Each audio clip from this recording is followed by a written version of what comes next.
इनसे स्वास्थ्य की सेवाओं को पूछोगे तो तमंचा बोलेंगे। इनसे पूछिए कि आपने वादा किया था कि पढ़ाई सस्ती होगी तो बोलेंगे तमंचा।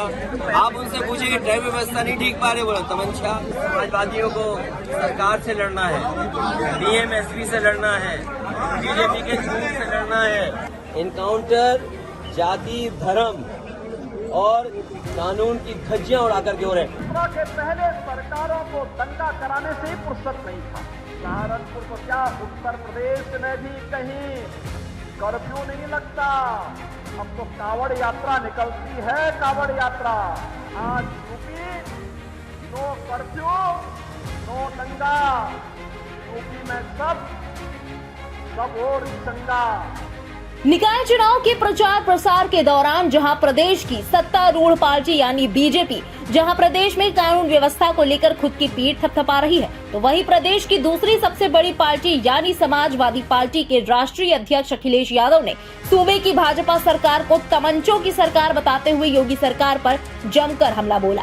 यूपी में 4 मई और 11 मई को निकाय चुनाव के लिए मतदान होना है, जिसके लिए प्रदेश की सभी पार्टियां प्रचार प्रसार में जुटी हुई हैं। सूबे की सत्तारूढ़ पार्टी की कमान खुद सीएम योगी ने संभाल रखी है और प्रदेश के सभी जनपदों को अपनी सरकार के कामों को बता रहे हैं। साथ ही सीएम योगी जनता को पहले की सरकारों में कानून व्यवस्था की किस तरह धज्जियां उड़ती थी और अब माफियाओं का यूपी में क्या हाल है, इसको लेकर अपनी पीठ थपथपाते नजर आ ही जाते हैं। मैंने कहा था ना विधानसभा चुनाव में, मैंने कहा था देखो निश्चिंत होकर के काम करिए, और उसी ताकत का एहसास कराते हुए मैंने कहा था तब कि जो लोग गर्मी दिखा रहे हैं ना, 10 मार्च आने दीजिए। 10 मार्च 2022, मैंने कहा 10 मार्च को जब बैलेट ईवीएम खोलेंगे ना, तो उसमें केवल कमल ही कमल नजर आएगा। और भाइयों बहनों, फिर से प्रदेश के अंदर आपके आशीर्वाद से सरकार बनी।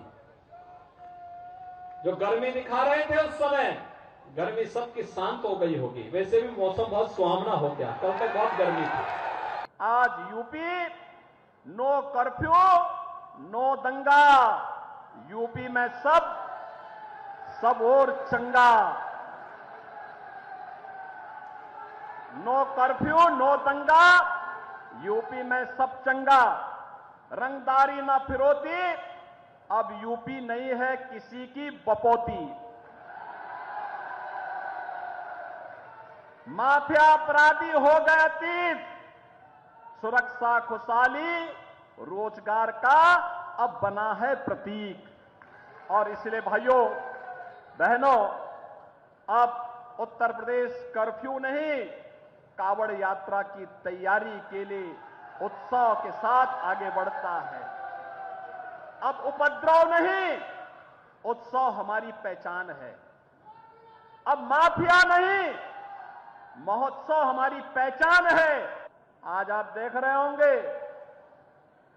आज उत्तर प्रदेश में भय मुक्त वातावरण देने में सफलता प्राप्त हुई है। उत्तर प्रदेश की कानून व्यवस्था देश के अंदर एक नजीर बनकर के देश के सामने उत्तर प्रदेश की एक नई तस्वीर को प्रस्तुत कर रही है। हम सबको तय करना है कि हमें 17 के पहले की जातिवादी सरकारें चाहिए या फिर गरीब कल्याण के लिए समर्पित सरकार चाहिए।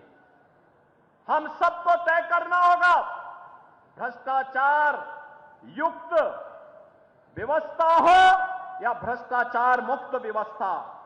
तो वहीं प्रदेश के पूर्व मुख्यमंत्री और समाजवादी पार्टी के राष्ट्रीय अध्यक्ष अखिलेश यादव ने भाजपा की योगी सरकार को विकास से लेकर उनके द्वारा चुनाव के दौरान किए गए मुद्दों तक पर घेरते हुए योगी सरकार को तमंचों की सरकार बताते हुए तंज कस डाला।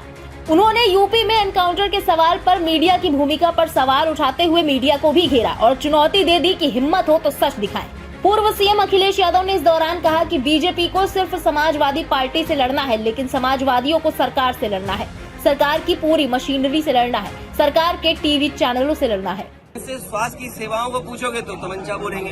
इनसे पूछिए कि आपने वादा किया था कि पढ़ाई सस्ती होगी तो बोलेंगे तमंचा। आप उनसे पूछिए कि ट्रैफिक व्यवस्था नहीं ठीक पा रहे, बोला तमंचा। सॉलिड वेस्ट मैनेजमेंट नहीं कर पाए तो तमंचा। नदियां साफ नहीं कर पाए तो तमंचा। इसीलिए मैंने कहा कि old habits how to die. और जो महंगाई के सवाल हैं, आज बताइए सिलेंडर की कीमत क्या है। किसान का गेहूं खरीद लिया, आप जो पैकिंग में आटा खरीद रहे हो कितना महंगा खरीद रहे हो। एक परिवार में महिला समझती है कि इस सरकार की महंगाई की वजह से घर का कितना संकट आ गया है। सिलेंडर महंगा, दाल महंगी, आटा महंगा, आपके जितने भी तेल है खाने पीने के सब महंगे। महंगाई का जवाब नहीं है। महंगाई पे सवाल करोगे तो कहेंगे तमंचा। बेरोजगारी की बात पूछोगे तो कहेंगे तमंचा। आखिरकार है क्या इनके अंदर। समाजवादियों को सरकार से लड़ना है, डीएमएसपी से लड़ना है, बीजेपी के झूठ से लड़ना है, इनके पैसे से लड़ना है, इनके टीवी चैनलों से लड़ना है। तो सोचो कितना कड़ा मुकाबला है। समाजवादी पार्टी मार मार करके जान ले ली, वो सवाल नहीं आपके लिए। आपके लिए 1400 रुपए सिलेंडर नहीं है। जो एनकाउंटर वाली बात है, एनकाउंटर जाति, धर्म और कानून की धज्जियां उड़ा करके हो रहे हैं। और मैं कहूंगा आपसे, अभी एक चिट्ठी लिखी एक पत्रकार ने जो इलाहाबाद और प्रयागराज का है, कहोगे तो मैं आपके व्हाट्सएप पे भिजवा दूंगा।